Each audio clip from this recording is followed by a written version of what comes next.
God has given us life to live, and that life is best lived by grace. Magandang araw po sa inyong lahat. Blessed day to everyone. Kayo po ay patuloy na sumusubaybay ng Life and Grace. At ito po si Valjamin Tatlong Hari. Kamusta po kayong lahat? Kamusta po ang inyong linggo? Kamusta po ang pagpapala ng Diyos sa inyong buhay? Alam ko marami po kayong mga testimonies and natutuwa tayo sa Panginoon na kami po dito sa Life and Grace ay nakakatulong at nakakapag-impart sa inyo ng understanding upang matulungan kayo na lalo nyong madiskubre ang victorious life na ipinrovide sa atin ng Panginoon. At ito po yung buhay natin. For this topic po ay pag-uusapan natin or encourage po natin ang bawat listener natin to have that buhay na dinesign ng Panginoon. Meron po tayong pamagat na ngayon, living the legendary life. Ano po ba itong legendary life? Alam niyo po, kalimitan, kapag sa atin pong buhay, na kapag nakakakita po tayo ng isang tao, na napansin tayong tao na mayroong maayos na nagagawa at naapektuhan tayo, na-impactan tayo, ay pag nakita natin to, sabi na, wow, ano ka naman, idol ang tawag natin. Ay, idol ka. O kaya naririnig natin sinasabi po sa isang tao na may kakaibang nagawa o na-accomplish na, wow, pare, legend ka talaga. Hindi po ibig sabihin na matanda na. But legend in a sense na may na-accomplish or bumibigat, sumisikat, mayroon pong importansya na nangyayari sa kanya. Ano po ba talaga ang ibig sabihin ng salitang legend? Ang tamang Tagalog po dito, ang talagang katapat nito sa Tagalog ay alamat. At medyo luma na nga po pagka po yung nang ginamit natin. Pero mahilig po tayong gamitin ito eh. Legend ka, idol ka. Alam niyo po, ang alamat ay isang kwento na karaniwang naipapasa sa paglipas ng henerasyon tungkol po sa mga kilalang tao o kilalang mga prominente, mga sumikat na kung minsan po ay hindi naman talaga kinakailangang lumipas ang mga henerasyon para maging living legend ang isang tao. Lalo na po kapag may nagawa siyang kahangahangang bagay. Malimit po ang mga taong may ganitong legendary status sa buhay ay nakakapag-stir up po ng feelings of respect, admiration, at paghanga po. Alam niyo po, bilang mga Kristiyano, we are all destined to live our lives in a way that inspires those feelings of respect, admiration, at awe in this world around us. Maging yung mga tao po ay dapat nagkakaroon tayo ng impact sa kanila because God has created us to live the legendary life. Maganda po na ang buhay nating mga Christians ay nakapagdadala sa mga tao, sa mga nakapaligid po sa atin, para po sila ay makapag-isip ng paano nila ito nagagawa. Yung buhay mo, pag may na-accomplish ka, paano kaya nila ito nagagawa? Hindi lamang po yung na-accomplish sa natural na buhay, yung mayaman, sumisikat, nakikita sa YouTube, kundi meron po tayong naiko-contribute, nai-impact at nagagawa sa panawagan ng Diyos sa ating buhay. Alam niyo po, sabi ni Jesus sa Mark chapter 16, verse 17 to 18 ay ganito. At ang mga tandang ito, mga signs, at ang mga tandang ito ay tataglayin ng mga nananampalataya. Sa paggamit ng aking pangalan ay magpapalaya sila ng mga demonyo. Magsasalita sila ng bagong wika. Sila'y hahawak ng mga ahas at kung makainom sila ng bagay na nakamamatay, hindi ito makasasama sa kanila. Ipapatong nila ang kanilang mga kamay sa mga may sakit at sila'y gagaling. Wow! Tingnan niyo po ito. Sabi po din ng John chapter 14, verse 12 to 13 ay ganito. Si Jesus ang nagsasalita dito, katotohanang sinasabi ko sa inyo, ang sumasampalataya sa akin ay gagawin din ang mga gawang aking ginagawa. At lalong dakilang mga gawa kaysa rito ang gagawin niya sapagkat ako'y pupunta sa Ama. At anumang Hingin ninyo sa aking pangalan ay aking gagawin upang ang Ama ay maluwalhati sa Anak. So, ang lahat po ng sinabi ni Jesus dito ay dapat maging resulta ng ating legendary living. The only qualification po, kung napansin nyo, is to believe. Every single believer is qualified by Jesus to live legendary.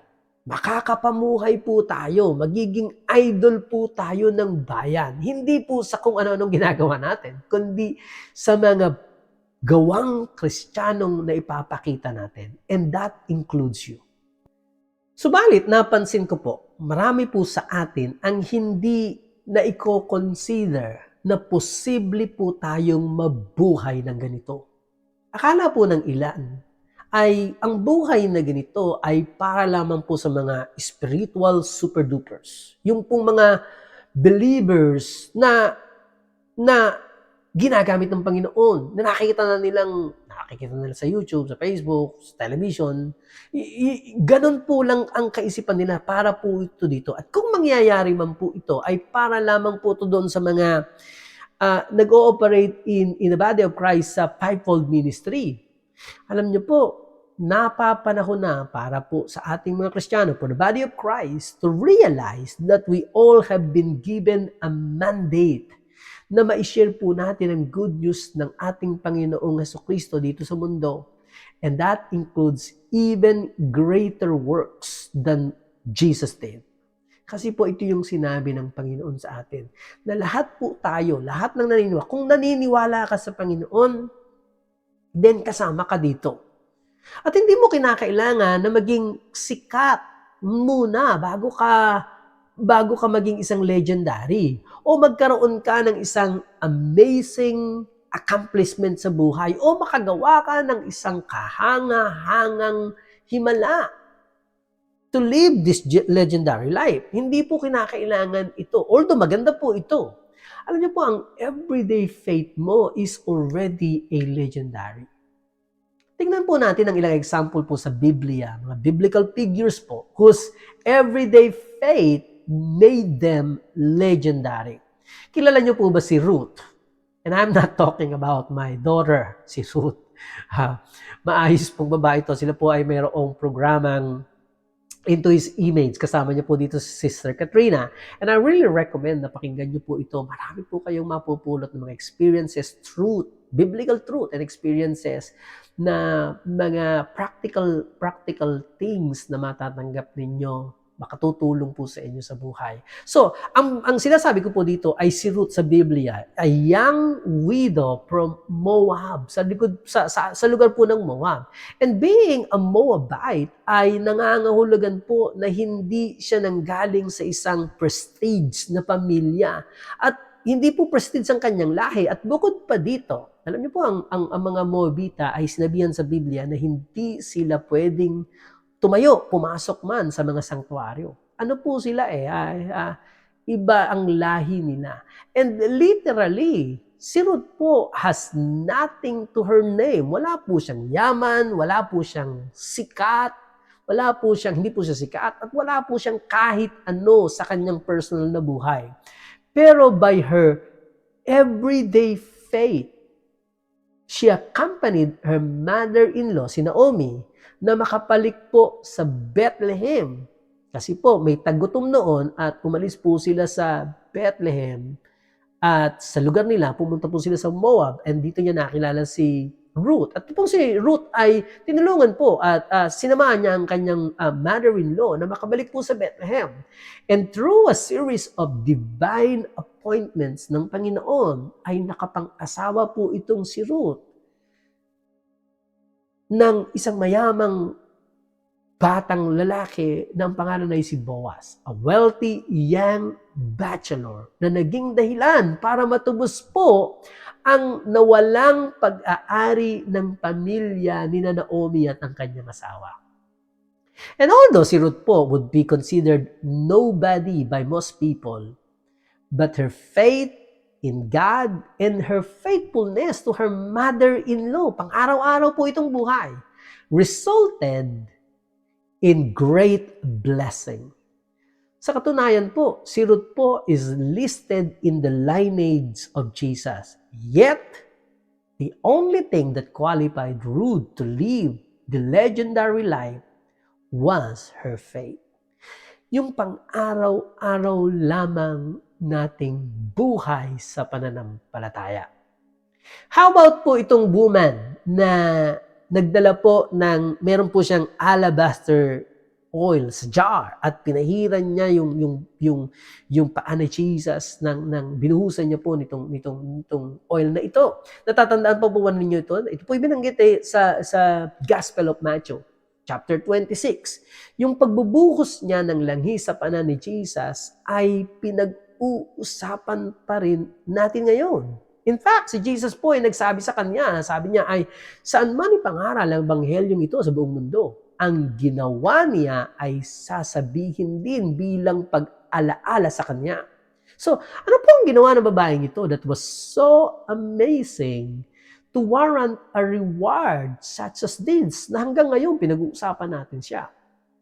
Lumapit lamang siya kay Jesus and worship Him with everything she had.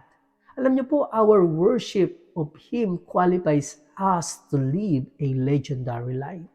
Yung kakaiba kang mag-worship na kapag ka bibigyan ka ng opportunity to worship, you always consider this as a great privilege and you bring out, you lay down everything you've got na mapuri ang Panginoon, and you don't care yung mga people around you more than what you care is mapapapurihan mo at maibigay mo, may ascribe mo sa Panginoon ang papuri na karapat-dapat sa Kanya.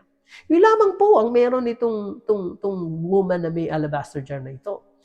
Meron pa po isa si Peter. Alam natin si Apostol Peter na nung simula ay hindi po naman talaga siya ganun ka-impressive. Kilala natin siya ngayon na meron po na siyang na-accomplish. But nung una, hindi po siya nakaka-impress. Definitely, he was a hardworking fisherman. Napaka-outspoken po ni Peter and very impulsive. Kaya kalimitan po, pumapalpak siya sa kanyang mga nasasabi. Yet, with the enabling power of the Holy Spirit na tinanggap niya, Peter went on to become one of the most eloquent minister of the gospel.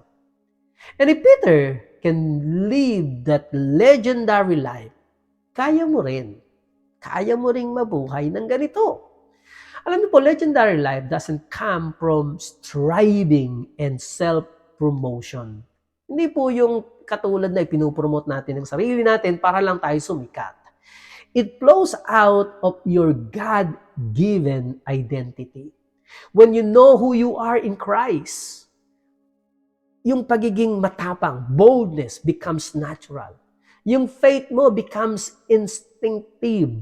Ito na yung nagiging instinct mo. Ito yung nagiging natural response mo sa buhay.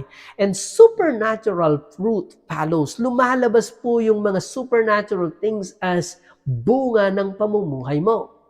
Legendary living is rooted in your identity. Sino ka ba talaga kay Kristo? Ikaw ay nilikha sa wangis ng Diyos at napupuno ka ng Espiritu ng Diyos. Ang ibig sabihin, you carry the same authority na mayroon si Jesus when He walked on this earth. Kaya nga sabi ni Jesus, kaya mong gawin itong ginagawa ko at higit pa rito magagawa mo.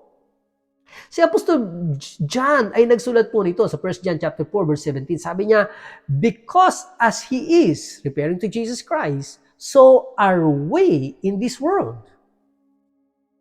I don't think na ito po ay simply naisulat for poetic purposes lamang po. No, totoo po ito. Your identity in Him empowers you to walk in the miraculous at maibig mo ang mga tao na parang hindi maipaliwanag dito sa mundo. Alam niyo po yung mga early believers, sabi po natin sa episode po natin ng Eternal Life, ay they have turned the world upside down. Not because they were eloquent, not because they were wealthy or well-connected, but because they believe what Jesus said about them. To live a legendary life, kailangan mo munang maniwala na ginawa ka ng Diyos na legendary sa pamamagitan ni Kristo. It is not about ego. It is not about self-effort. It is about agreement sa sinasabi ng salita ng Diyos kung sino ka. Kapag ang puso mo ay nag-agree sa kung ano ang sinasabi ng Diyos patungkol sa iyo, you will find yourself living a life that echoes and it resonates through eternity. Magpapatuloy-tuloy po ito. Ang legendary living po ay nagsisimula sa puso. Legendary life doesn't start with the training. Nakatulad ng, para makapamuhay ako, mag-exercise ako, magti-training ako, punta sa gym. No, maganda po yun, but hindi po dito nagsisimula ito katulad ng nakikita natin sa mga action movie, na yung bida po ay nag-exercise, tumatakbo, nag-jogging, nagpapalakas ng katawan, at pinagpapawisan hanggang lumaki yung kanyang mga muscles. No. Like our examples po na sinabi po natin from the scripture, living legendary begins with seeing God for who He is. Si Ruth, na mayroon pong pananampalataya sa Diyos who would provide and protect. Yun pong babae with alabaster jar. Alam niya na si Jesus was worthy of her worship. Si Peter, noong una na magaspang at pabugso-bugso po, but he ultimately obeyed God's word in faith. Lahat po sila ay mga legendary people. They acknowledged God sa kanilang buhay. They heard His voice and responded in faith. And that's the first step to living the legendary life. Palagian nating i-enjoy ang relationship natin sa Panginoon. Sabi po nga ng awit ay, let's turn our eyes upon Jesus. Let's look full in His wonderful face.